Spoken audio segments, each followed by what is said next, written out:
आता वळणार आहोत पुढच्या काही घडामोडींकडे। घडामोडी आहेत आंतरराष्ट्रीय स्तरावरून। जूनच्या अखेरच्या आठवड्यापासून दक्षिण चीन समुद्रात घोंगावत असलेल्या वादळांमुळे किनारी देशांमध्ये मुसळधार पावसाने थैमान घातलंय।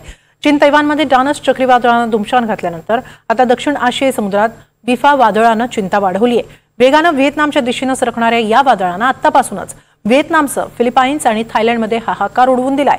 तीनही देशांमध्ये पूरस्थिती निर्माण झाली आहे, तर या देशांपासून बराच दूर असलेला फिजी देशातही मुसळधार पावसामुळे पूर आलाय। पाहूया दक्षिण पॅसिफिक महासागरात नेमकी काय उलथापालथ होतीये ते। बिफा चक्रीवादळाचा धुमाकूळ, व्हिएतनाम, फिलिपाईन्स, थायलंडमध्ये धुमशान, वादळी वाऱ्यांसह मुसळधार पाऊस, पावसासह सर्वत्र पूरस्थिती। व्हिएतनाम, थायलंड, फिलिपाईन्स या दक्षिण आशियाई देशांना बिफा चक्रीवादळानं अक्षरशः झोडपून काढलंय। विशेषतः व्हिएतनामच्या कांगनिंग प्रांतातील हा लॉंग शहराजवळ या चक्रीवादळाचा वेग अधिक आहे। 22 जुलैपर्यंत व्हिएतनामच्या उत्तर परिसरात हे चक्रीवादळ जमिनीवर धडकेल असा अंदाज व्यक्त करण्यात आलाय। मात्र या वादळामुळे वारे ताशी 99 ते 120 किलोमीटर वेगानं वाहत आहेत। त्यामुळे या वादळी वाऱ्यांचं मुसळधार पावसामुळे आतापासूनच व्हिएतनाम आणि शेजारील देशांमध्ये हाहाकार उडवून दिलाय। व्हिएतनामच्या कृषी आणि पर्यावरण मंत्रालयानं तातडीनं आपत्ती व्यवस्थापनासंदर्भातली बैठक शुक्रवारी बोलावली। यंदा व्हिएतनाममध्ये धडकणारं हे तिसरं भीषण वादळ आहे।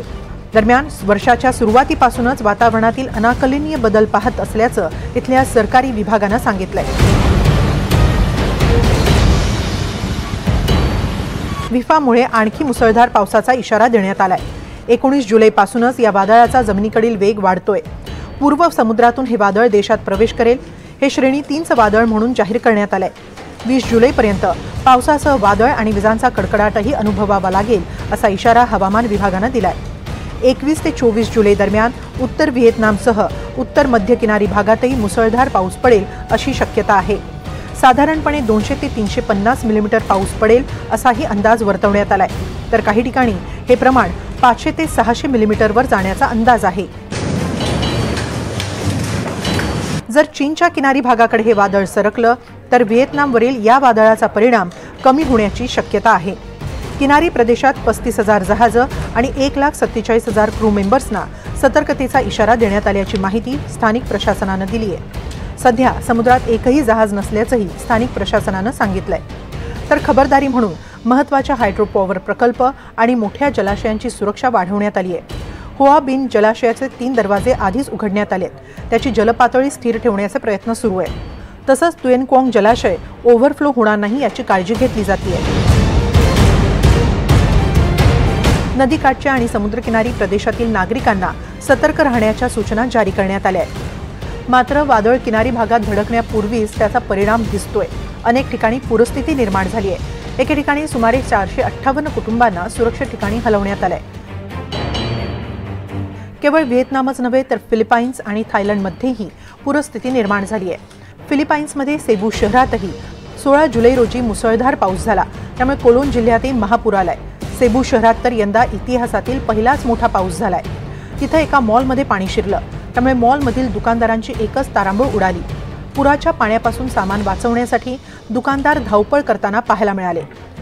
फिलिपाईन्समध्ये हिलाबांगन नदीला पूर आलाय, तर थायलंडमध्येही पुरामुळे मोठ्या प्रमाणात स्थलांतर मोहीम राबवली जाते। थायलंडच्या वँग फा जिल्ह्यातील नान प्रांतातही पूर आलाय। पुरामुळे जनजीवन मोठ्या प्रमाणात विस्कळीत झालंय। घरांना आणि इमारतींना पुराच्या पाण्यानं विळखा घातलाय। तर दक्षिण प्रशांत महासागरातील फिजी या देशातही तेलुगू प्रांतातील नादारो गावाला पुराचा मोठा तडाखा बसलाय। शुक्रवारी पहाटे आलेल्या 4 तासांच्या पावसानं गावाला पुराचा विळखा बसलाय। सारं गाव जलमय झाल्यानं गावकऱ्यांना हाती लागेल ते सामान घेऊन घर सोडावं लागलंय। गावातील 56 घरांना पुराचा फटका बसलाय। पुराचं पाणी इतक्या वेगानं गावात शिरलं की गावातील सुरक्षित ठिकाण समजल्या जाणाऱ्या हॉलपर्यंत पोहोचणंही कठीण झाल्याचं गावकऱ्यांनी सांगितलं। गावाजवळून वाहणाऱ्या वाईसेरे नदीनं काही तासांतच धोक्याची पातळी ओलांडली। ही नदी ज्या खाडीत जाऊन मिळते त्या खाडीचं पाणीही वेगानं वाढलं। तर प्रशासकीय यंत्रणाही इथं बचाव कार्यात थिट्या पडत असल्यानं गावकऱ्यांची सुरक्षा रामभरोसेच आहे। एकूणच जगभरात जिथं महापुरापुढे महासत्ताही हतबल झाल्या, तिथं फिजीसारख्या मागासलेल्या देशातील एका गावाचा काय निभाव लागणार।